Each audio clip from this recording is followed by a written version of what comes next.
అసలు మేము సత్తున్నాం అసలు ఎక్కడి లేని కూడా దాంట్లోనే చెత్త చదారం కాగితాలు అన్ని దీంట్లోనే పడేస్తున్నారు ముళ్ళలు కట్టి సత్తున్నాం మేము తీరా మున్సిపాలిటీ వాళ్ళు తీసిన దిస్తున్నాం మేము మా ఇంటి వరకు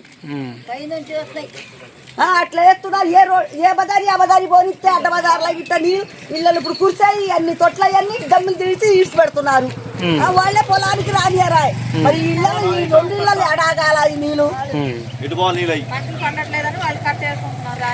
బంధాలు సాగి తీయాలన్నారు వాళ్ళేమో ఒప్పుకోలే వాళ్ళు పొలమూళ్ళు. మరి ఇప్పుడు నీళ్ళు ఆగటం వల్ల దోమలు ఈగలు వచ్చి మీరు రోగాలు వచ్చి సత్తారుగా అందుకో చచ్చిపోతున్నా అసలు ఏం లేదు వాసనకి ఎన్నోసార్లు వచ్చారు వాళ్ళు పోతున్నారు వస్తున్నారు డ్రైనేజ్ కట్టిన కాడ నుంచి ఈ డైనింగ్ వచ్చి కానీ వస్తున్నాయి అట్టే అట్లుంటే ఎట్ట బతకాలి మేము. మరి మీరు మండల అధికారులకు చెప్పారా? మండలం చెప్పినాం వస్తున్నారు పోతున్నారు చూస్తున్నారు పోతున్నారు దోమలు గరిస్తే రోగాలు వస్తాయి. నీళ్ళు రాట్లా మోరి ఊడిపోయింది. ఇప్పుడు మీరు గ్రామ పంచాయతీ అధికారులకు చెప్పారా? పోతున్నారు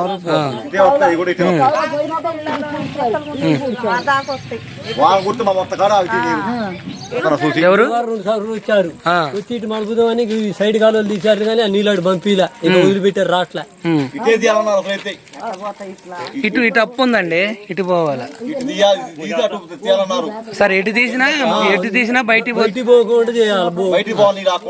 ఇప్పుడు ఇలాంటి చిన్న పిల్లలకి దోమల ఈగలు గుట్టి జరాలు వచ్చి చూడండి.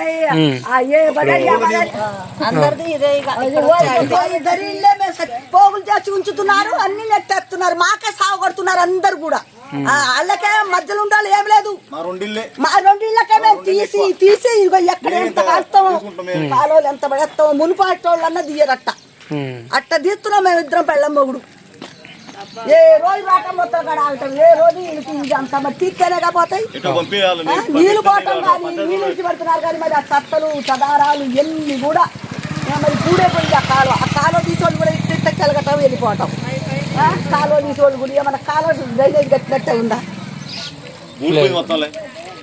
చెప్పండి సార్. నమస్తే సార్, నా పేరు ప్రతాప్ రెడ్డి. మాకు ఊళ్ళో డ్రైనేజీ నీళ్ళు మొత్తం ప్రత్యేకించి ఇక్కడికే వస్తున్నాయండి.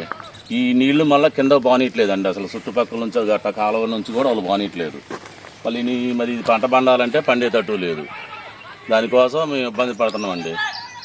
ఎంతకాలం నుంచి ఇది దాదాపు 2 ఏళ్ళ నుంచి జరుగుతుందండి. 2 ఏళ్ళు. ఇప్పుడు ఇది సైడ్ డ్రైన్ లేకుంటే ఎందుకు? సైడ్ డ్రైన్ లేకే సారు అది కరెక్ట్గా. మరి మీరు గతంలో ఉన్న గ్రామ పంచాయతీ వాళ్ళకి సమాచారం ఇచ్చారా? చెప్పినాం మేము. అదేమంటే మీ ఇష్టం అంటున్నారు, లేకపోతేనే అటు కాలువకి మరి పైపులు వేపిండి అంటేనే కొన్నాళ్ళు వేపిస్తాం అన్నారు, కొన్నాళ్ళు అసలు వేపిమన్నారు. ఇక అంతటితో ఆగిపోయింది.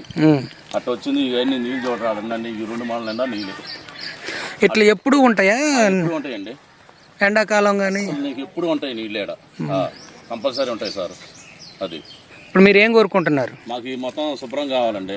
ఊళ్ళో డ్రైనేజీలైనా బాగుపడాలి, లేదా ఈ సైడ్ పెట్టి మాకు మొత్తం కాలువని వేపియాలండి. సైడ్ కాలువ వేసి నీళ్లు బయటికి పంపించాలి.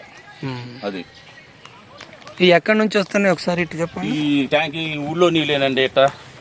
ఇక్కడ ఇలా నుంచి ఇట్లా వచ్చి ఇటు తిరిగి ఈ రూట్ను పడి ఎప్పుడు ఈ ఓట వచ్చింది సార్.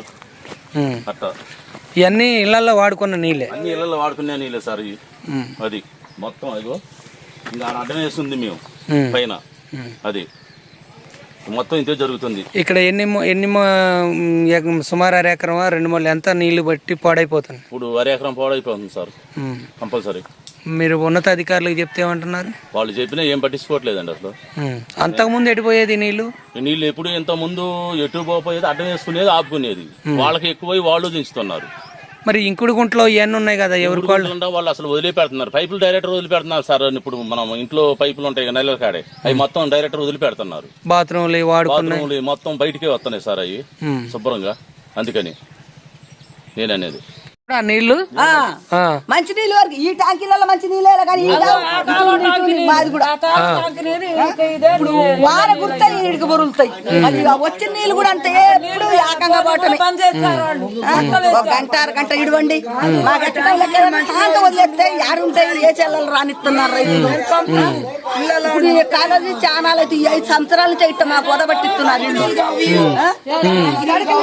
అట్ట వరదలు పడుతున్నాయని కట్టలు కూడా కట్టుకున్నాం కూడా కూలిపోతున్నాయి ఈ వరదలకి ఆ ట్యాంకీ కాదులే ఈ ట్యాంకీ నీళ్ళు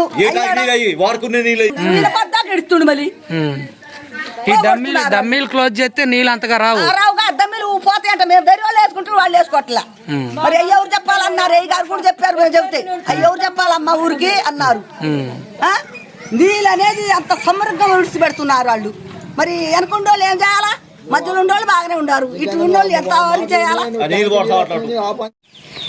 నారాయణపురం మసీద్ దగ్గర అండి ఇక్కడ మా ఇంటి ముందు పంచాయతీ వాళ్ళు కట్ చేసి కుప్పలు పోసారు చెత్త వచ్చి వేసుకొని పోవట్లేదు వాళ్ళని వేసుకొని పొమ్మని ఇళ్ల పన్ను కట్టించుకుని ఆయనకు చెప్పినా కూడా ఎన్నిసార్లు చెప్పినా కూడా పట్టించుకోవట్లేదు.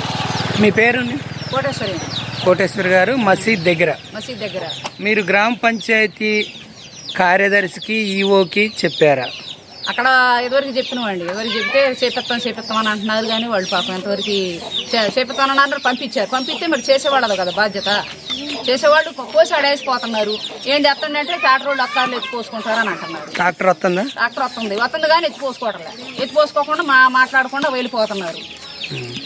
ఏదన్నంటే ఏందమ్మా అగ్గిపొలు గీసుకోరాదండి ఏముందని అని అంటున్నారు. మరి అగ్గిపొలు గీయటానికి మా ఇంటి అమ్మటి కాదు, మా ఇంటి అమ్మటి క్లీన్గా చేసుకుంటున్నాను శుభ్రంగా. ఎప్పుడు అటు ఇటు ఎత్తిపోసుకుంటున్నాను నేను.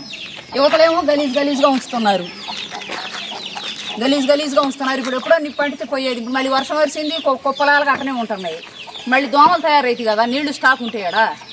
మరి శుభ్రంగా ఉండండి, స్వచ్ఛ భారత్ అంటున్నారు. పవిత్రమైన భారతదేశం అని అంటున్నారు. పవిత్రమైన భారతదేశం పోయి ఇక్కడ మరి గలీజ్ భారతదేశం చేస్తాం, స్వచ్ఛ భారత్ చేస్తున్నారు. గలీజ్ చేస్తున్నారు.